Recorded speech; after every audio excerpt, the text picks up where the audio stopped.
10월 28일 금요일입니다. 오늘 아침 신문은 어떤 소식을 다뤘는지 짚어보겠습니다. 이현웅 아나운서가 주요 내용 정리해왔습니다. 어서 오세요. 안녕하십니까? 네, 첫 번째 기사입니다. 네, 어제 오후에 열렸죠. 비상경제 민생회의의 모습입니다. 저희 YTN도 이 현장을 연결해서 전해드렸었는데요. 신문들은 어떻게 다뤘죠? 네, 이 문제를 다룬 여러 신문들 중에 두 가지 중앙일보와 한겨레 신문 준비했습니다.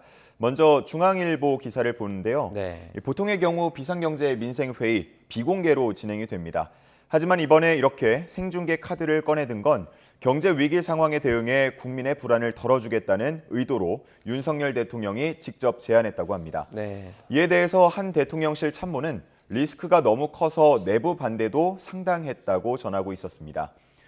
중앙일보는 회의 분위기에 대해서 윤 대통령이 중간중간 자신의 의견을 자연스럽게 밝히며 회의를 이끌어갔다고 평가하기도 했습니다.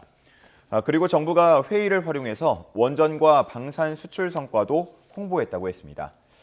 한편 한겨레 신문 기사에는 시급한 민생 위기에 대한 토론보다는 정부 홍보에 치중했다는 평가가 나온다며 비판하는 논조였는데요. 레고랜드발 채권시장 불안, 미국 인플레이션 감축법 대책, 연이은 산업재해 문제, 또 고금리로 인한 서민층 부담 완화 대책 등이 다뤄지지 않은 점을 한계로 지적하기도 했습니다. 이와 함께 기사에서는 정치권의 엇갈린 반응도 함께 전하고 있었습니다. 네, 다음 기사 보겠습니다. 네, 지금 가운데에 있는 작은 사진을 보면요. 권순일 전 대법관의 모습이 보입니다. 지금 대장동 관련해서 좀 수사를 받고 있는데 제목을 보니까 변호사 신청을 철회하라. 변호사 등록을 지금 신청을 했나 봐요. 네, 그렇습니다. 조선일보 기사인데요. 말씀해 주신 대로 권 전 대법관, 현재 대장동 사건과 관련해서 뇌물, 변호사법 위반, 공직자윤리법 위반 등의 혐의로 수사를 받고 있습니다. 네. 이런 가운데 지난달 말 서울지방변호사회에 변호사 등록을 신청한 것으로 전해지는데요.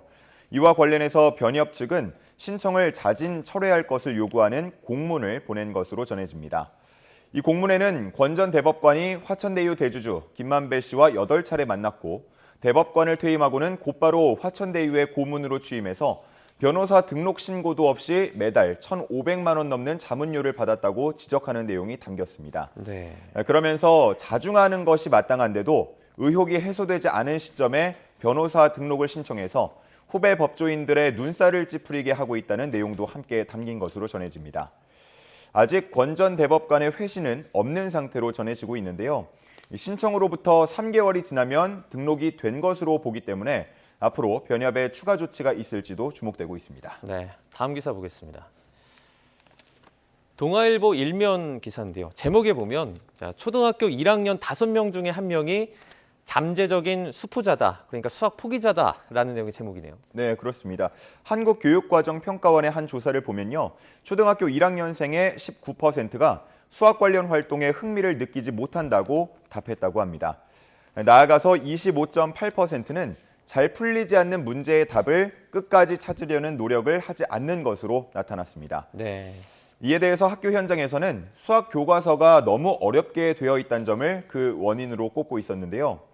초등학교 1학년이면 한글을 완벽하게 익히지 못한 학생들도 있는데 교과서가 이런 학생들의 문해력을 고려하지 않고 구성되어 있다는 점을 지적하는 목소리가 나온다고 했습니다. 또 가끔은 학부모가 문제풀이를 도와주려다가 헷갈릴 정도로 문제가 직관적이지 않은 경우도 있었다고 합니다. 네. 그리고 부교재로 사용하는 수학 익힘 교과서는 오히려 본 교재보다 더 어려운 경우도 많았다고 했는데요. 배우지 않은 수준의 수리력을 요구할 때가 많다면서 사교육 의존 문제를 낳을 수 있다고 지적했습니다. 네. 이러한 문제에 대해서 교육과정 개정추진위원장은 일상 언어를 많이 넣으면 수학을 친숙하게 느낄 것으로 기대했는데 문해력이 떨어지는 학생들이 늘면서 역효과가 난 측면이 있다면서 개선 의사를 밝혔습니다. 네, 다음 기사입니다. 네, 지난달입니다. 7명의 생명을 앗아갔죠. 대전 아울렛 화재 참사가 있었는데요. 지금 경찰과 소방당국이 원인을 지금 규명하고 있는데 동아일보가 관련된 실험을 했다고요? 네, 그렇습니다. 경찰과 소방당국은 지하 1층 하역장 주변에 있던 화물차가 10분 이상 시동을 켠 채 작업을 하다가 불이 났을 가능성이 높다고 보고 있습니다. 네. 이와 관련해서 동아일보와 대덕대의 이호근 교수팀이 당시 상황을 재현하면서 실험을 해봤다고 하는데요. 화재가 났던 하역장과 유사한 환경을 만들어 놓고 실험 차량도 사고 당시 차량과 동일한 조건으로 설정을 하고 실험을 했다고 합니다. 해당 차량의 시동을 켜고 10분 정도 공회전한 뒤 측정을 해보니까 배기구 표면 온도가 90도에서 150도를 오갔다고 합니다. 이때 비닐을 대보니까 서서히 녹아내렸고요. 네. 종이박스를 대봤을 때는 별다른 흔적이 남지 않았다고 합니다. 하지만 경찰은 배기구의 일부 혹은 전부가 다른 물질에 의해서 가려져서 온도가 급상승했을 가능성에 대해서도 들여다보고 있는 것으로 전해지는데요. 이 부분에 대한 실험도 함께 진행을 해봤습니다. 네. 배기구의 절반을 가린 채 실험을 해보니까 10분 뒤에 배기구 온도가 최대 240도까지 올라갔다고 합니다. 비닐은 닫자마자 녹아내렸다고 하고요. 오일 등이 묻은 종이 상자에는 순식간에 연기가 피어올랐다고 합니다. 여기에 차량이 오래됐거나 혹은 배기관 관리가 제대로 되어 있지 않았다면 그 온도는 400도에서 500도까지도 오를 수 있다는 결과가 나왔습니다. 네, 이제 뭐 바쁘다고 시동을 켜놓고 작업을 하거나 또는 이제 뭐 잘 탈 수 있는 뭐 비닐, 종이 이런 것들이 주위에 있으면 좀 위험할 수 있다. 이런 점을 분명히 주의해야 할 것 같습니다. 다음 기사입니다. 네, 최근에 이제 우리나라뿐만 아니라 전 세계에서 이 연금 관련해서 좀 어떻게 대처해야 될지 참 고민이 많은데요. 기사에서는 지금 일본의 연금 개혁 문제를 다룬 것 같아요. 네, 그렇습니다. 중앙일보 기사인데요.